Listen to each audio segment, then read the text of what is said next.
We continue with the social problems what we had been discussing in the previous video. We had discussed there unemployment and corruption, two very important problems that play havoc as regards the Indian society is concerned. The various programs of the government too, they get lopsided when corruption turns to be a key issue. Whatever achievements happen because of the reforms get eaten away by corruption. We will come to the third point today, a key aspect. We are all one. We should treat everyone as our brothers and sisters. It's a global society. India as such is a nation. And all the 138 crore people of this country, they should feel that we are all brothers and sisters. But impediments are there. There are problems. We don't treat everyone equally. The Constitution declares that all the citizens are equal. But in reality, it doesn't happen. This is what we call as discrimination. We discriminate one section of the people from another section. Consider them differently. Treat them differently. Don't be just to all. This is what you call as discrimination. We have three major types of discrimination in the country. They are gender discrimination, caste discrimination, discrimination based on region, regional disparities. We will take up the first one, gender discrimination. We have men and women. Men and women are not treated equally in our nation. Men enjoy a better status than women. If you look around in your own village or city or urban area, you feel it. Boys are being considered as the wealth of the family. When it comes to women, they feel that they don't turn to be the wealth of the family, whereas they will have to spend a huge amount in order to get the women or the girls married. Always people prefer a male child to a female one. Barring exceptions here and there are lots of people who feel both the sexes are equal. They are custodians of gender equality. They are there. When we say all, it doesn't mean everyone. But most of the people in India, they prefer male issues to female issues. Let's see now. That's why we have shown a girl there. She is weeping. She is disturbed as regards her status is concerned. She is feeling that she is forlorn. She is not being cared. She is not taken note of. She doesn't have the prime place in the family. Okay, we will come to the first one. What's the reason for that? Indian society, primarily, it is a patriarchal society.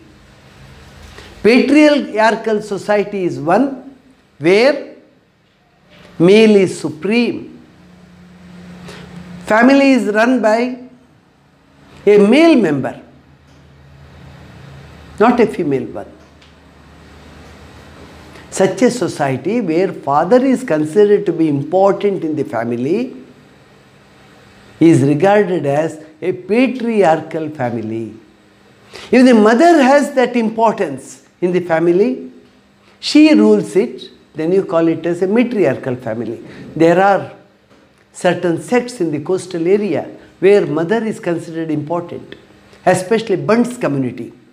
There, mother is considered as the key head of the family. Everything gets governed by a senior female member of the society. We call it as matriarchal society. Even in Kerala, there are certain sects come under that.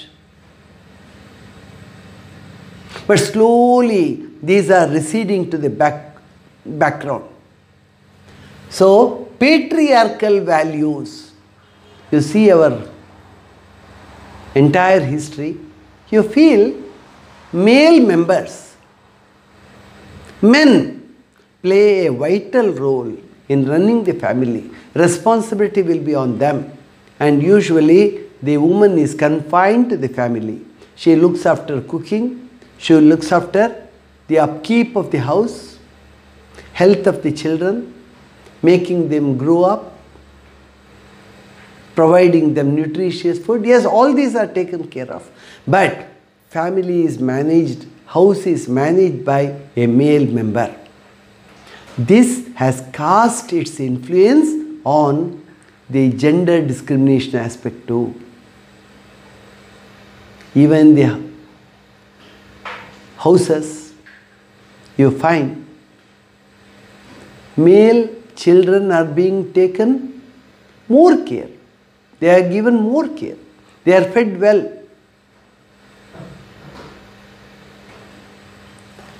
We'll move to the next. It discriminates the role of women from that of men. Male members of the family have a much better attention being paid to them than the female members. Third, society looks down upon women as the weaker sex. Why this patriarchal setup? Society feels men are capable of running everything and female members are not. Of late, girls were not being sent to school for education. In the 1930s, 1920s, 30s, 40s, then the Indian National Congress started playing a key role in informing people that girls need to be educated. Now today, the government forces, just as boys are being sent to school, girls are also being sent to school. They are forced. People are getting educated. Panchayats are playing a vital role. Local government plays a vital role. Teachers of the schools go house to house, telling people not to sideline girls. Send them to school. Okay, what are the remedies? What should we do? See, if you ignore girls, what happens? 50% of the population of the country turns to be unproductive. They stay in the house. They don't play a vital role in adding their contribution to the economy of the country. Only 50% are taken care of. They contribute to the economy of the country. This will not speak good from the viewpoint of the progress of the nation. We want both men and women to play a key role in contributing to the economy of the country. Just as male members take key positions, they take up jobs, they work, they contribute, female members too have to be active participants in our economy. So, providing reservation in education. In education, women are given reservation and employment. Even when it comes to jobs, providing jobs, women have reservation. A percentage of these jobs are being kept aside for them. Reservation in elections. There is a proposal to reserve seats for females when it comes to state and central elections, MLA and MP elections. But still it is under discussion, it has not happened. Maybe in the next 5 or 10 years, a legislation may happen. But in the local bodies, we have already reserved seats for women. At the All India level, in the Panchayat elections, women are being given 33% reservation. That is 1/3. 1/3 of the seats in the local bodies, Panchayats, are reserved for women.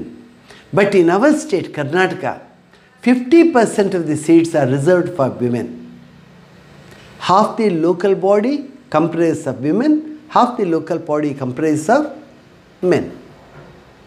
So Karnataka is one step ahead in recognizing the status of women. Now we come to the next one. Here it is there. Karnataka has reserved 50% seats in local bodies. See, in a school there, a school maybe in the 1940s and 50s and up to 60s or so, a girl belonging to the scheduled caste is being kept, made to sit separately in the class, because she belongs to scheduled caste. This is what you call as discrimination. She cannot sit with the rest of the children. If she sits with the other children, upper class people will not send their children to school. They say, oh, this we won't accept. So, in order to see that everyone is given justice, she is made to sit separately. Because we don't want to lose these children from coming to school. We don't want to lose them. At the same time, we want that SC child to sit in the class. But today, these have been overcome. Whichever caste he be, or tribal children, scheduled caste children, we all sit together and study. The present generation doesn't accept that. Many times children may not know what caste a particular child is in the... So slowly these are receding to the background. Maybe another 5 or 10 years. The problem may just get dissolved. Because people too have to get educated. People have to cooperate with the government. Government alone cannot do anything. Government can legislate. It can have legal sanctions on culprits who oppose it. But it can't go beyond that. People have to get educated, and people should feel that there should not be any discrimination based on religion, based on gender or region. We will come to the second one, caste discrimination. You have understood already. Based on caste, we discriminate people. That is called as caste discrimination. Children coming to school or people in the society, they are being treated separately, differently, based on what caste they are.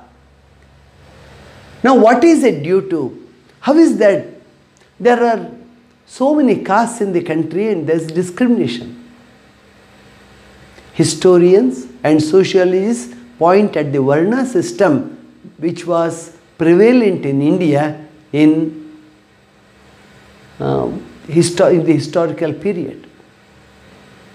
Varna system actually evolved in order to distribute the different jobs, occupations in a suitable way.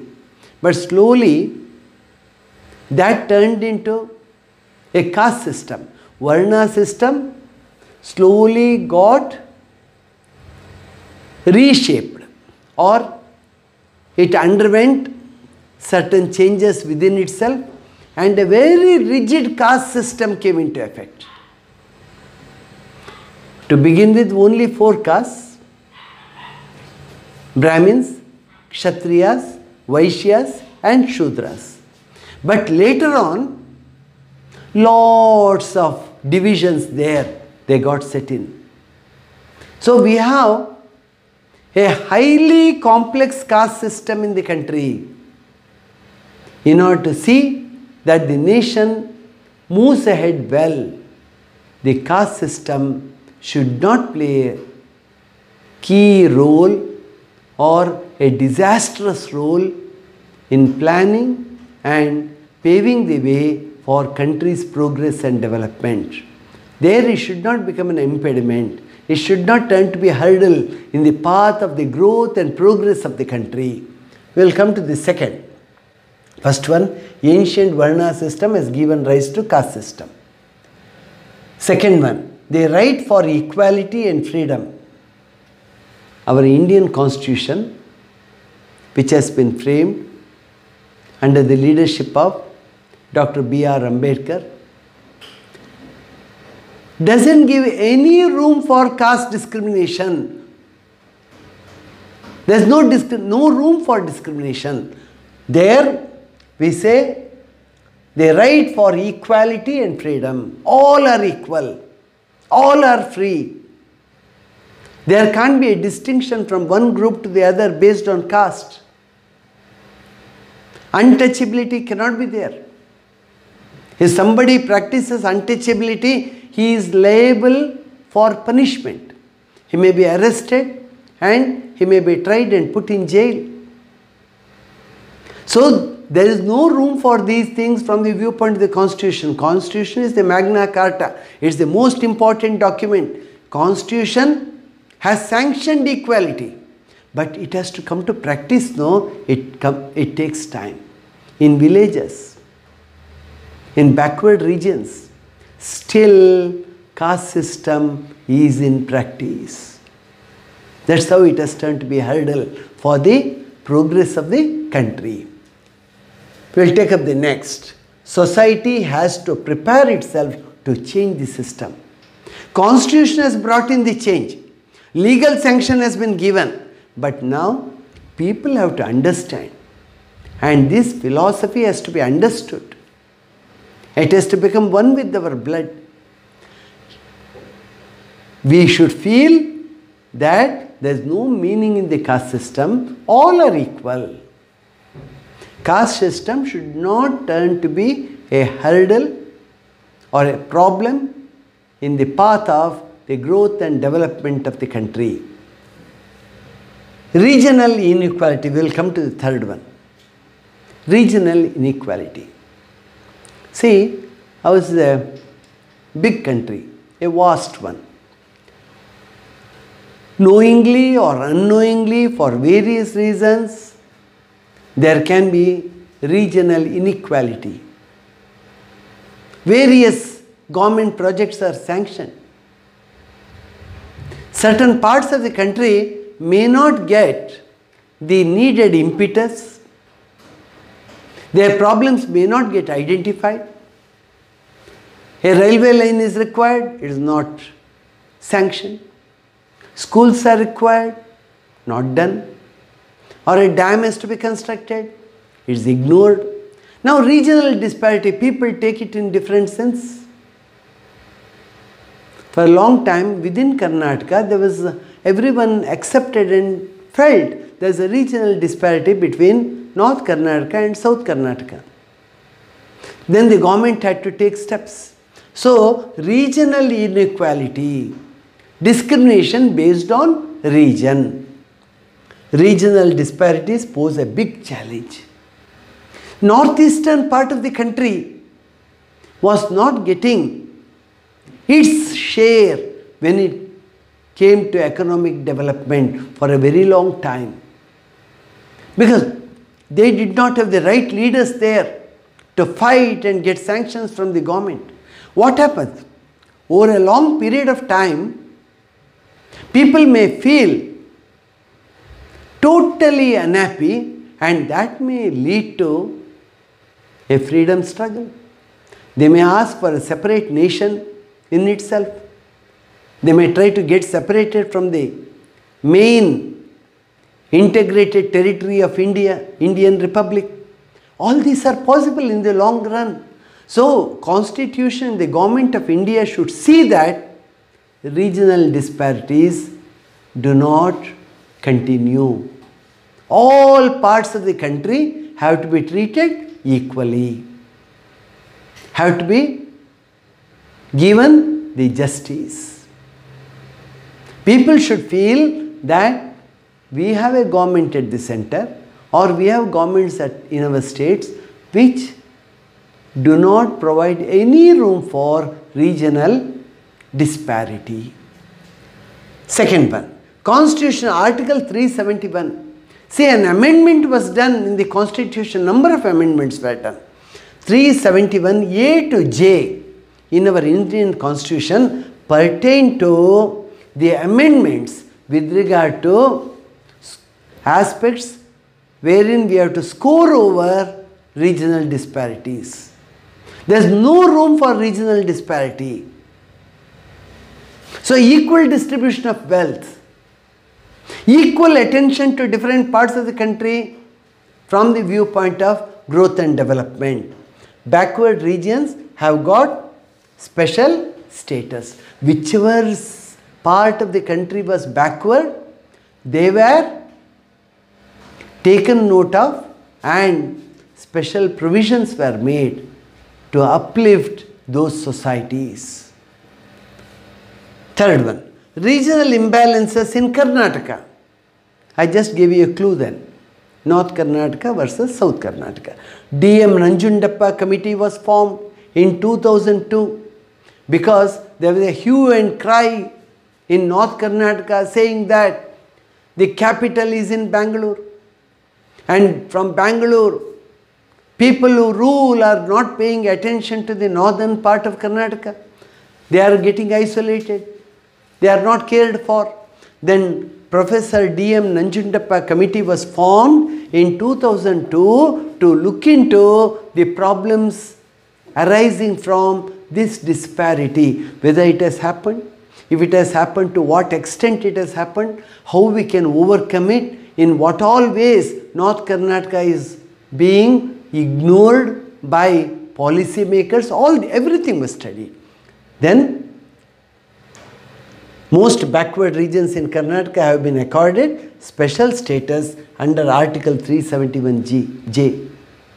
Special sanctions. Even while planning, a huge amount, an appropriate amount was being kept aside. This is for those districts which are backward. This is for those districts which are being ignored all these years. So we have to cover up. That's why we say we are a democracy. In a democratic country, we put every effort to see that all the parts of the country, sections of people, regions, they are all treated equally. Okay, we move on to the next now. The fourth problem, communalism. We studied three important major problems. Communalism, another important problem. Mainly this might have happened for the reason the British sowed the seeds of communalism. What's communalism? It's mainly segregation in the name of religion and creating hatred. Mainly in India, we have different religions, Hindus, Muslims, we have Sikhs, Jains, Buddhists, Christianity. All these religions have to survive here, lead their lives with absolute understanding. We all should feel we are brothers and sisters living here on this land. Narrow-minded aspirations should not get accommodated. We should feel all of us are the citizens of this country, and the country should pave way for total progress. Mainly between Hindus and Muslims. Hindu religion and Islamic religion, you find disparity and fights sometimes, communal fights. Communal hatred will be there, that leads to a fight. One of the reasons may be the partition of this country as we got independence. Pakistan was formed, India was formed, and Muslims in India started going to Pakistan. Hindus in Pakistan, they were driven to India, and the pangs, the pain that we suffered then is there still. People feel we have been done injustice. This country has been divided into two. It should not have happened.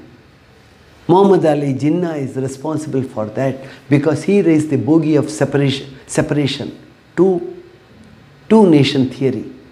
The dual nation theory he had put forth. Mahatma Gandhi had tried his best to convince him, but he found it very difficult ultimately, and he had to agree for the division of the country. I just gave a nutshell of it. Now here, communalism creates social differences. That crack is there between these two communities. It will take time for that to get patched up. Mutual suspicion. One community suspects the other community all the time. Are they out to create some problem in the country? To create some disparity? Will there be an internal revolt? So, looking at the other religion with a suspicious point of thought. You are always suspicious. Even something done for the good will be taken in a different sense. Third, fear situation in this society. People feel there will be some violence. One community, people of one community start killing people of the other community. There will be bloodshed. We should see that we are secure. So this fear that mongers in this society will not do any good. It endangers the integrity and unity of the country. Hindus and Muslims, they should have perfect understanding. If the understanding is not there, then the nation as such will suffer. Next, peace is lost. There won't be peace. People will not be able to live with a proper understanding of each other, and peace gets maintained. Peace won't get maintained. There will be disturbance always. Peace is lost, destroys public and private property. Sometimes groups of people, they start moving around, destroying the property of the other religion. Then they too start moving around, destroying the property of this religion, people of this religion. That will result in tremendous loss. Internal peace and order, it results in mutual accusations, physical assaults and other undesirable effects. Killing each other, harming. You go and destroy the houses, stab people, assaults, arson. All these won't do good to the country. Internal peace and order gets disturbed. People will not be able to live in peace. Of late, you do not find too many communal disturbances in the country, but in the 1970s, 60s, 70s, 80s, right from the period we got independence, there had been rampant communal violence. Increase in communal forces, attempt to preach their religion. Each religion will try to fortify their religion. Fortification, make it strong. Make people develop that religious, selfish attitude. So attempt to preach their religion. Ultimately, if it is going to break the society, we have to say that this is not going to do any good to the society and the nation. So what are the remedies? Uniform Civil Code. The central government is already contemplating one uniform civil code for the entire country. Hindus can't have a different set of rules and Muslims a different set of rules and Buddhists another set of rules, Jains another set of rules. Their religious freedom will not be questioned. They will be free. They can follow the tenets of their religion.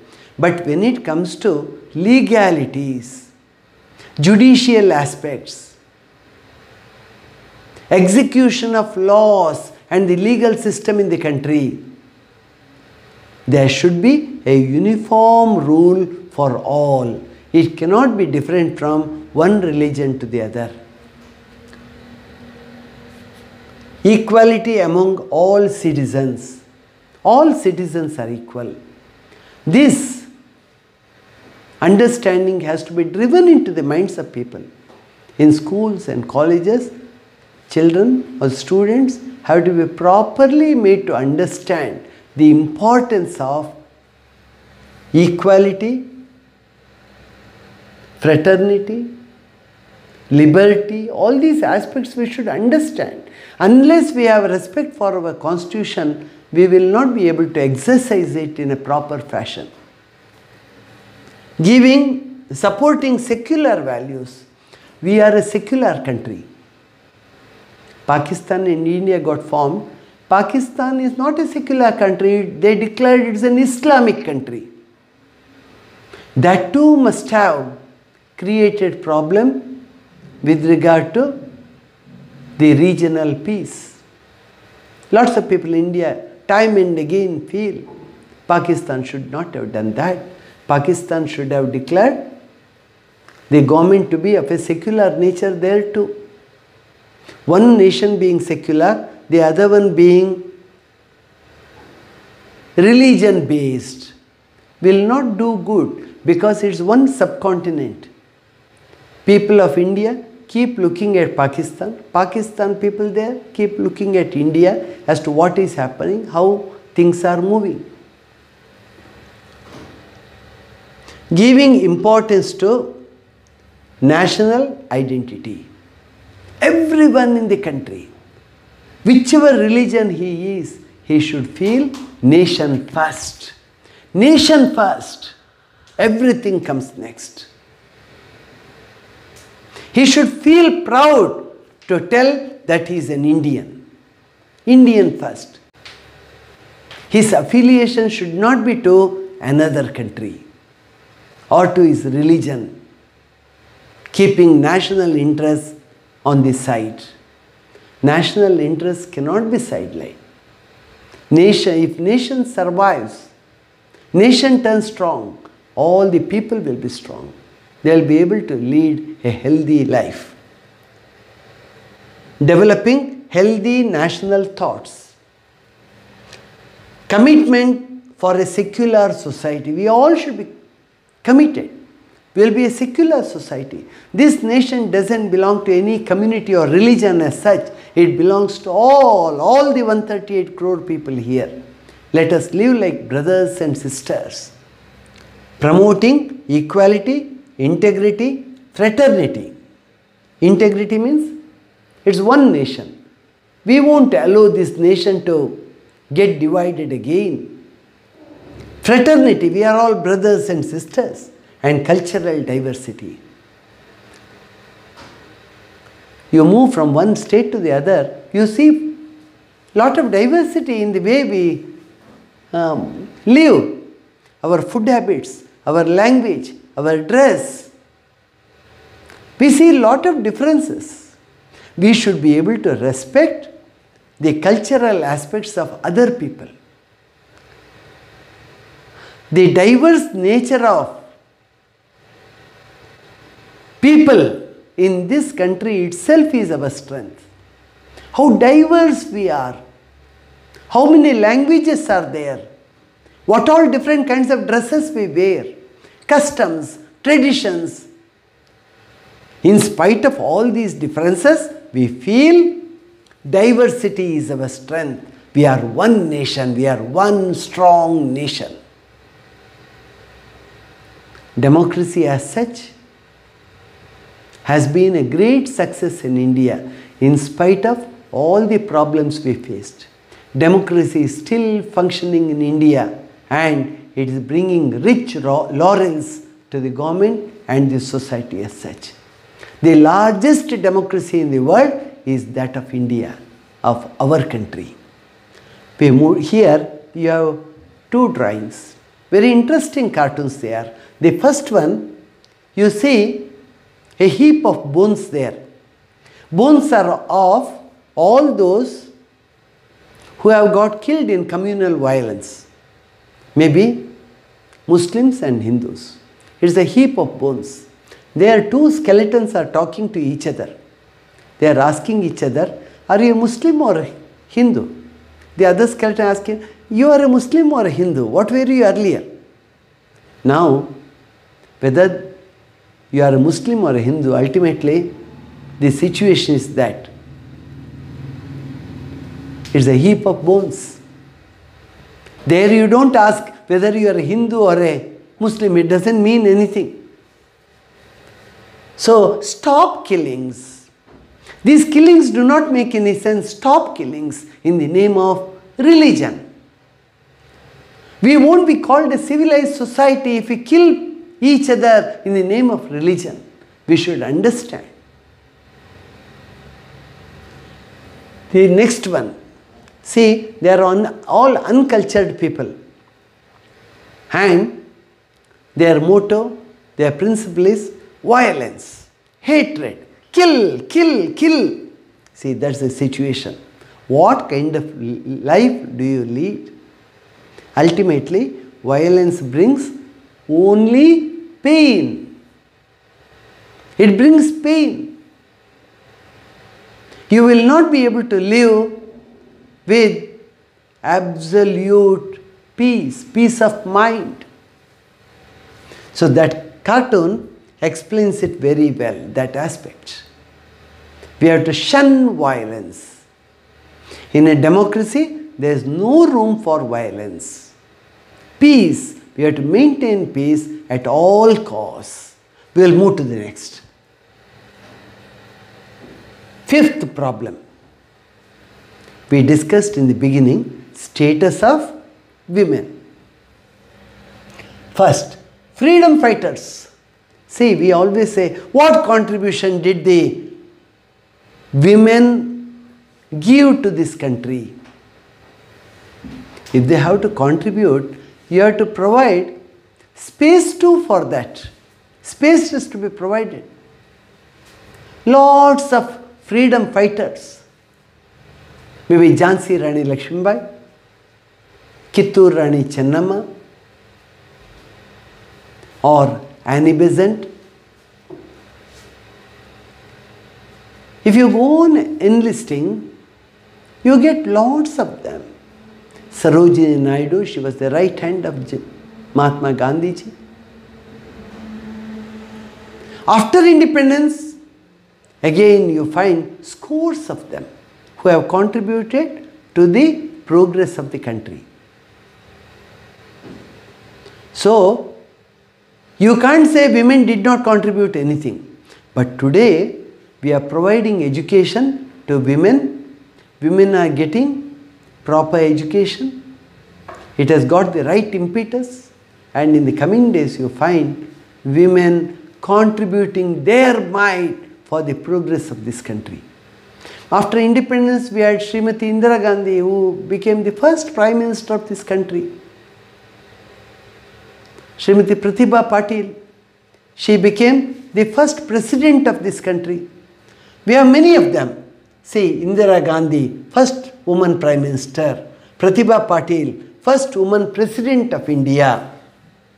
Sucheta Kripalani, she was a Gandhian.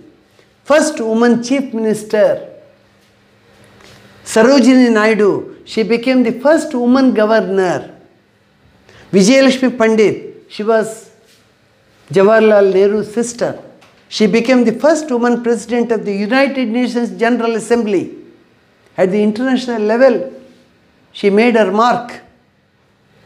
Aarti Shah, first woman to swim across the English Channel, the Dover Strait between France and Britain. She swam, first woman to swim across. Then Kiran Bedi, first woman IPS officer.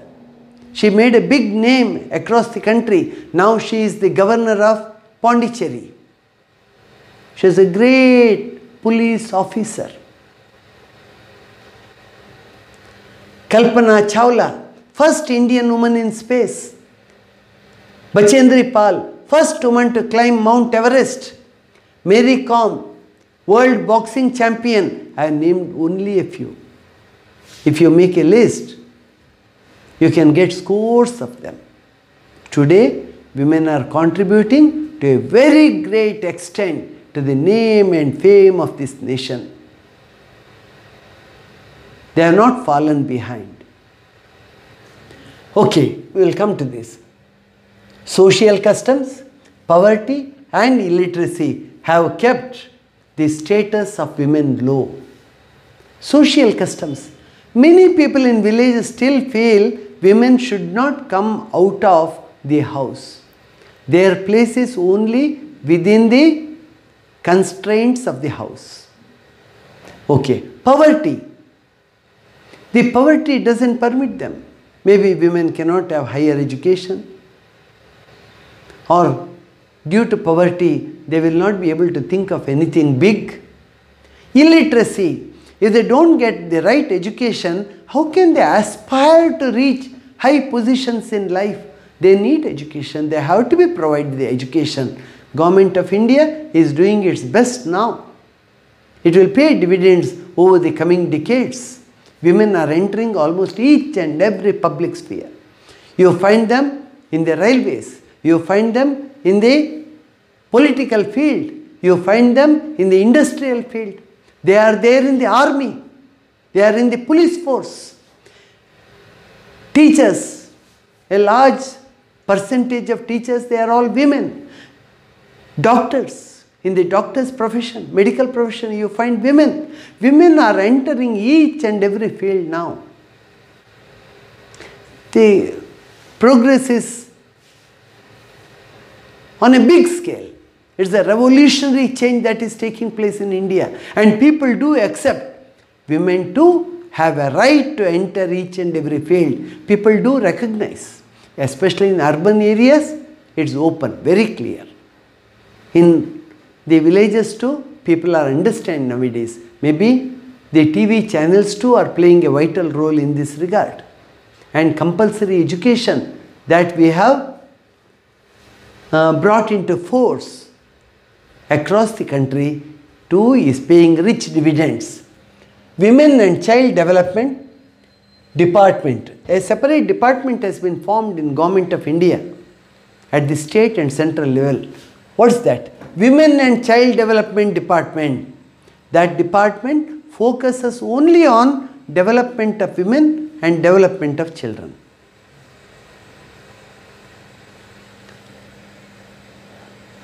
So what is the viewpoint? Object? To improve women's education and status. They are doing a yeoman job.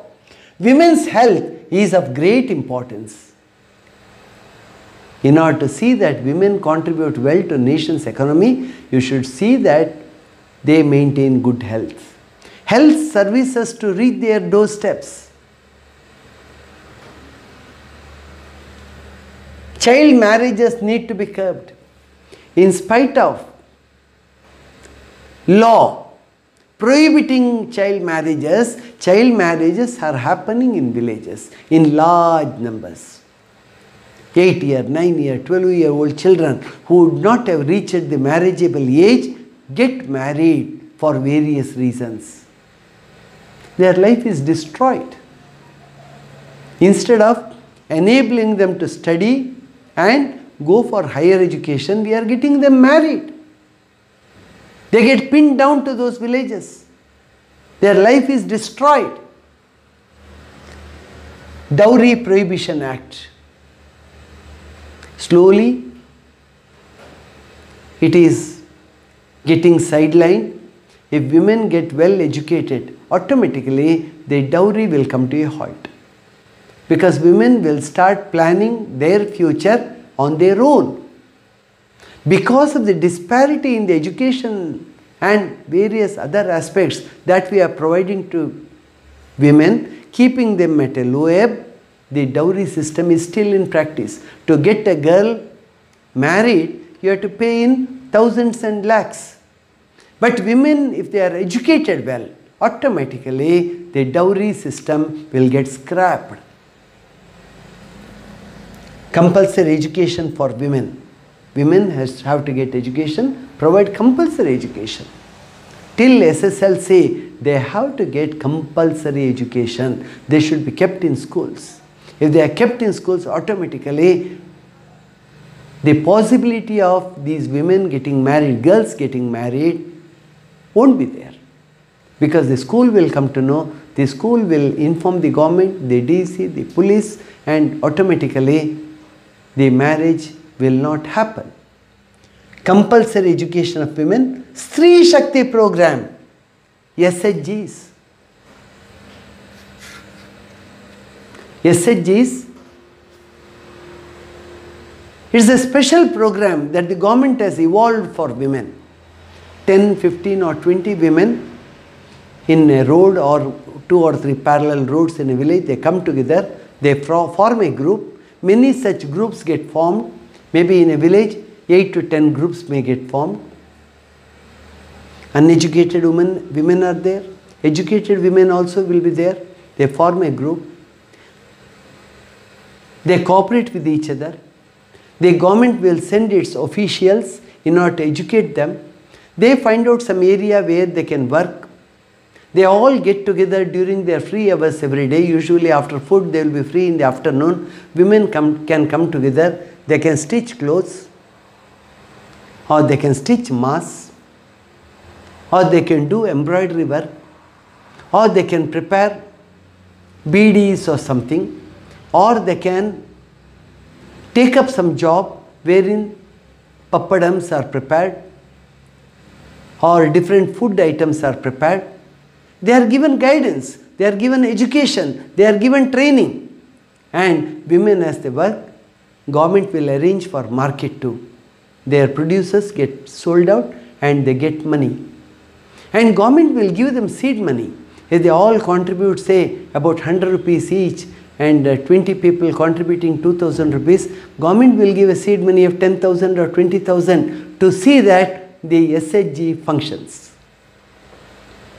It is without any interest. Interest-free seed money.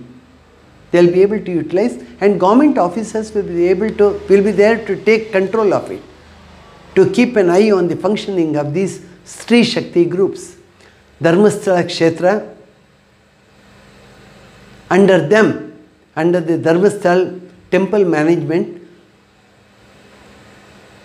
lots of such SHGs have got opened. Lots of them across Karnataka, and they are all functioning very well.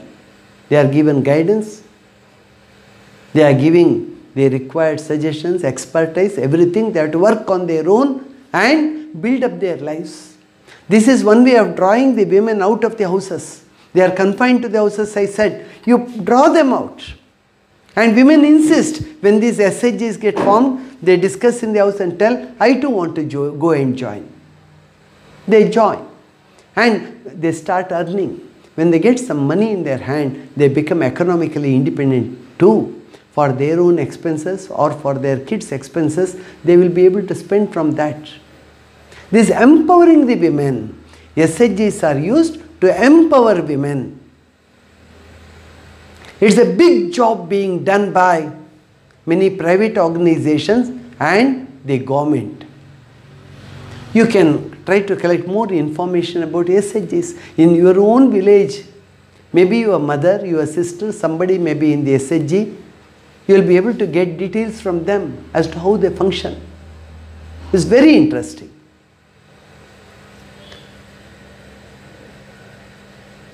Women's commissions at national and state level. These commissions are appointed from time to time by the government just to find out how are these SHGs functioning, what is the status of women, has there been any improvement, what steps can we take in the coming days, how can we speed it up. All these will be discussed by these commissions, and stage by stage they get them executed after getting them passed in the parliament or state assemblies. Attempts to reserve seats in the national and state legislatures. I told you, still governments are working on them. In the recent future, we can hope that there will be reservation in the state and national legislatures too. Maybe 15%, 20%. Actually, they are hoping to get 33%. 33% reservation for women. It may not happen all of a sudden. Gradually, that would be increased. Reservations for women in the local bodies. I told you, already it has happened. In Karnataka, 50% of the seats in the local bodies are being set aside for women. At the national level, it is 33%. Key achievers we have already discussed. Now here, you have a cartoon wherein some men are talking there. Men are talking to each other, saying, this woman whom you see here is an unemployed woman. She doesn't have any job. They regard housewives or those who work in the house, they do not have any work at all. This is a wrong impression. A woman who stays in the house and takes care of the children, their upkeep, their education, their attendance in school. She looks after them. She cooks for the members of the family. Many times she may be even contributing to the economy of the house. She will be working from 4 o'clock in the morning till 10 o'clock in the evening, and people say she is unemployed, no job. So cooking in the house for the rest is no job. But now the economic commissions of the country have taken a different perspective. No, they are housewives, or they look after the home. They maintain the home. That itself is a job in itself. Only thing, we have to feed her with more knowledge and make her sustainable. She should be able to take much of the burden on herself and see that the members of the family who are in her charge are taken care of. If a woman is educated, a family gets educated. Woman's role in a family is one which is of utmost importance. Father walks out for a job, but woman stays in the house. She looks after. Father may go and drink and return home.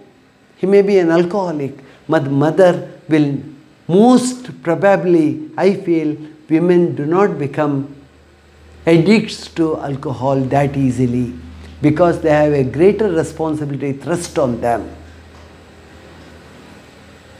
So there, the woman, she works the whole day, but the rebuke from the people is that she has no job. It is only the men who go and work as farmers or industrial laborers or whatever it be. These women, they don't do anything. This kind of thinking has to undergo a change. We should be able to recognize their part, their role in building a family. Next, terrorism.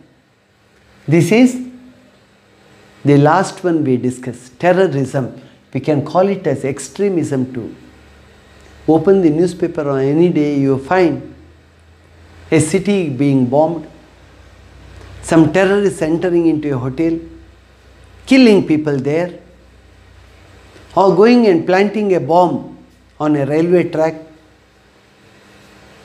or they just come with some rifles, automatic rifles, and kill people for no reason. All these we regard as terrorism. They try to manage things through terror. It doesn't make any sense. We always speak of peace. Then where is the room for terror?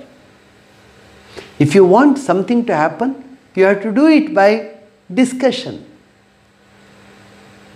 You have to take it to the parliament of that country or to the government and discuss, appeal, put forth your argument. Terror cannot be an answer. Today, you find terrorists almost all over the world. Everywhere. See, the Twin Towers in America, they were destroyed by Osama bin Laden. Later, America killed Osama bin Laden. In Britain, lots of explosions took place. Paris, lots of explosions took place. In the Middle East cities, you do not have a place left in the world where no explosion has taken place. Terrorists are playing havoc. They have turned to be a nuisance to the world. Let's see now. Here there's a cartoon. You have a guillotine there. Such a tool to kill people, it's called a guillotine. You have a steel blade, and once that rope is left, the blade will come down, and whoever is placed under that, he gets chopped, cut into two. But here, the world itself is being put to guillotine. These terrorists who are inhuman, they are antisocial. Antisocials they are. They don't mind. They want people to be killed. They want terror to bloom everywhere. You see there, you have the ISIS or some extremists standing there on the side, and they want to put the globe, entire earth under the guillotine and cut it into two. It's a beautiful cartoon, how their brain works. Terrorist activities are anti-global and anti-human. Being educated people, we should not bow down to terrorists. Terrorists are a nuisance. Terrorists are antisocial. It's rightly said there. We will come to the points here. Based on political ideologies, religious faith, and ideological beliefs, terrorists get born. Political ideologies. We want communism in the country. Democracy should perish, and you become a terrorist. In order to pave way for the political ideology, you become a terrorist. Naxalites are there. Naxalites are terrorists. They don't believe in democracy. When elections are about to take place, they plant bombs. They go to villages and they scare people. If you go and vote, we will kill you. We will come in the evening and kill you. They try to prevent people from going and voting. They don't want them to go to booths, polling booths. They are terrorists. They enter into a plane and mid-air, they tell we are going to blow it up.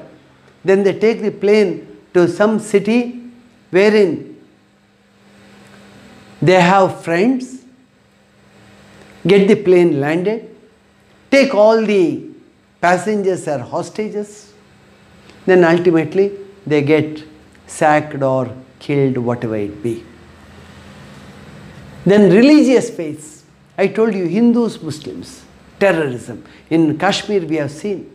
Pakistan injects terrorists into Pakistan. It wants Kashmir to be taken into their position today or tomorrow, or Kashmir should become a free country. And China is also a nation which joins Pakistan raising its voice. Kashmir is a part of India today. It was a part of India, it is a part of India, and in future too it will be a part of India. Terrorists cannot come and disturb the life in Kashmir in the name of taking over Kashmir. It will never happen, it will never be a possibility. With a huge military force in its hand, India will never allow Pakistan to take possession of Kashmir henceforth. Then ideological beliefs. You have your own ideologies. You think the world to march this way or that way, and your ideology will drive you in one particular direction, and you become a terrorist. You feel the Prime Minister is no good and he has to be killed. Maybe from your point of view you felt like that, but there are people, 138 crore people to decide that. Who are you? In spite of all that, you can only defeat, make the Prime Minister come down from his position by way of casting your vote. You can't take violence into your hand. See, Mahatma Gandhiji was killed because of an ideological belief. Indira Gandhi was killed by Sikhs. It was an ideological belief. Rajiv Gandhi was killed by the Tamil terrorists. Again, ideological belief. See, what a great loss to this society. Maybe a few people may think on those lines, but there is a majority of people who have lot of faith in that leader. They want that leader to lead. They believe that the leader is righteous. What right do you have to take a gun or a bomb in your hand and finish him off? So terrorism has no place in the present world. Come to the second. Terrorism creates psychological pain. Common man doesn't have gun with him. He is not a man who would kill others. For him, it's only the psychological pain. Oh, what happened? Gandhiji, he was father of our nation. We regarded him so. Whole country wept when he was killed. When he was killed, the whole country wept. A man who had absolutely sacrificed his whole life for this nation had to see his death in the assassin's bullet. What a sorry state of affairs. Terrorism creates psychological pain and influences cultural aspects negatively. The society will regress. It's a matter of regression for the society when there is violence. Because society will not be able to actively play its role because terrorists take over. Fulfilling narrow ends by creating panic and violence. You create panic, you create violence, and people are gagged.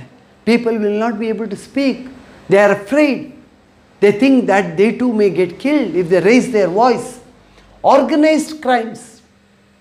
Terrorists, they group together, form an association, and that underground group will start killing people. So, organized crimes. Bringing down of World Trade Culture. The Culture Center in New York, that was a case like that. About thousands of people were killed in that. About 5,000 people died when the Twin Towers collapsed. Bombings in different world cities. These are all matters of worry for the people of the world. Next, it is based on extreme religious sentiments. Extreme religious sentiments. You feel your religion is great, as if other religions do not have a right to exist at all. Separatism. You want to be separate. You want a separate state. Or your state, you want it to become a separate nation. Racialism. You feel your race is much higher than the rest in the scale of fittings. You feel your religion should come at the top. Racialism and leftist ideals. I told you about Naxalites. Naxalites want democracy to perish and Naxalism to win over. They want to rule the country at the butt of their rifle. It's not permissible at all as per the constitution. Constitutionally, we don't accept. Informationally affects military bases. Terrorists attack military bases. It's happening in Kashmir. Modern, say, specific communities. They try to attack specific communities, kill members of those communities. When Srimati Indira Gandhi was killed, Sikhs in Delhi, their houses were attacked, Sikhs were killed, thousands of Sikhs were killed by other religions, people of other religions. This terrorism. Maybe someone who was mad, or two people who were mad, who did not understand their responsibility, they killed Indira Gandhi. There was no need for bloodshed in the capital. You can't hold a particular community responsible for that, for the mischief played by one or two people. Religion, race, skin color, busy areas, in market areas, when Bombay bombings, Taj was attacked. In the VT, Victoria terminus of Bombay, bombs were hurled and gunfire was there. Hundreds of people died. Innocent people who died in that, they were all innocent people ultimately. It did not make any sense at all. Use of explosives, gases. You use gas, poisonous gases to kill people. Modern day gadgets. You have lots of gadgets nowadays which can be used. Modern day gadgets to kill people. Time bombs, kidnappings. You kidnap and hang them, kill them. Then suicide bombings. Rajiv Gandhi was killed by a suicide bomber. The killer had tied the bomb across her abdomen and gone to garland Rajiv Gandhi. Then somebody who was sitting away, he pressed the remote control and got the bomb exploded. Rajiv Gandhi died on the spot. He had gone for election campaign there. That was Perambadur near Chennai. That was the place. Okay, explosions in Mumbai, Taj, November 26, 2007. It was an international hotel. Terrorists who had come by a boat from Pakistan, they got down in Mumbai, entered Mumbai city, entered the Taj Hotel, and rampantly they went on killing people there, innocent people. Attack on Indian Parliament. A few attacked Indian Parliament. But ultimately, the security forces had the upper hand and much could not be done. Terrorists failed there. Terror attacks in various cities. Say in Bangalore, Hyderabad, Chennai, Coimbatore, Mumbai, Lucknow. In all these cities, we saw terrorists attacking and exploding bombs.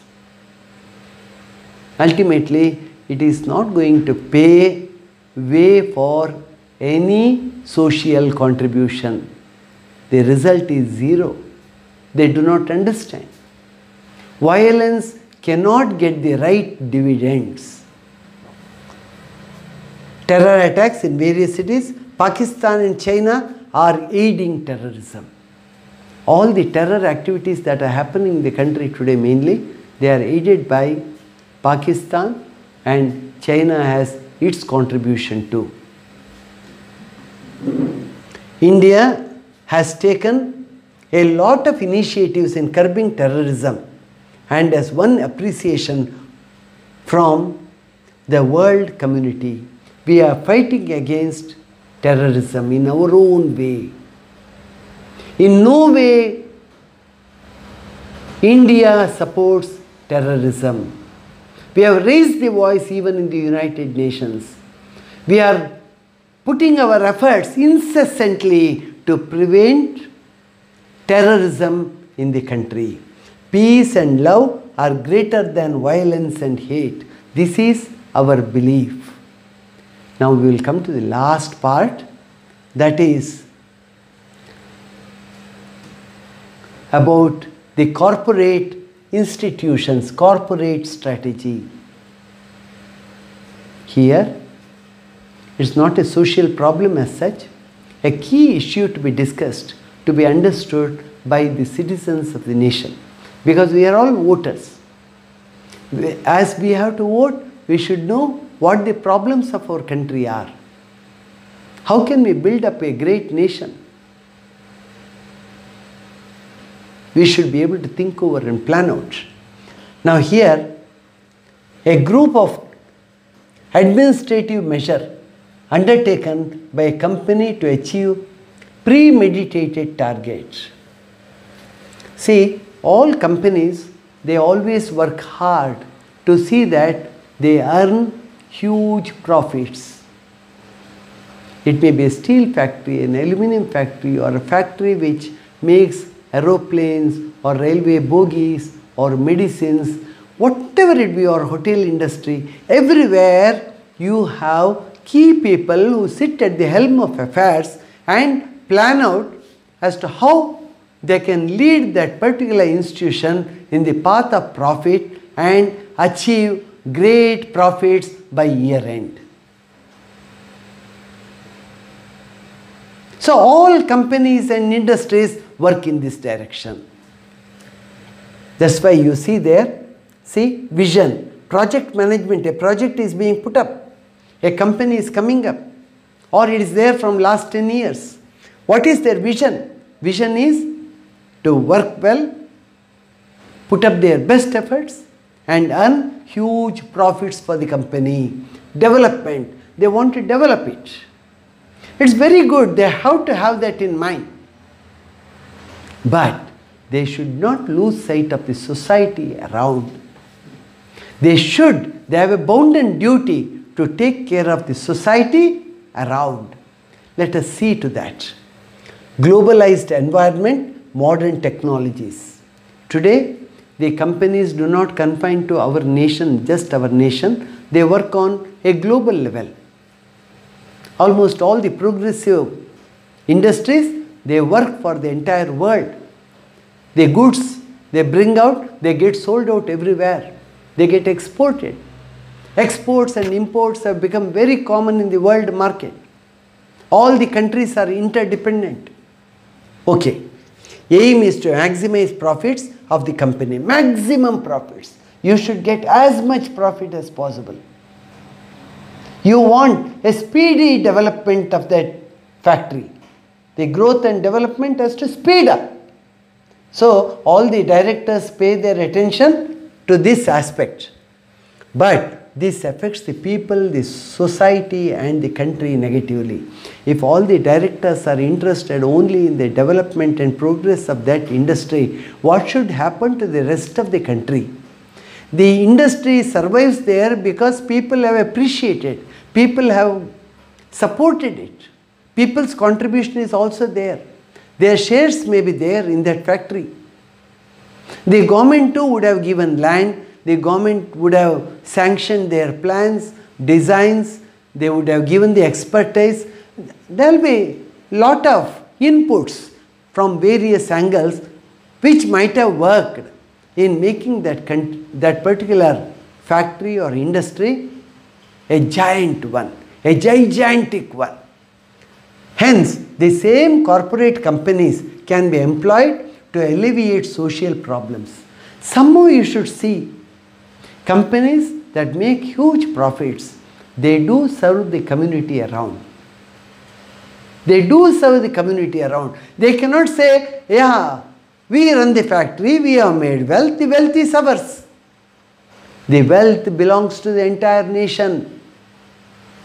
A portion is yours, but the rest is of the nation, is of the public, is of the writ large. It belongs to the population of that particular nation.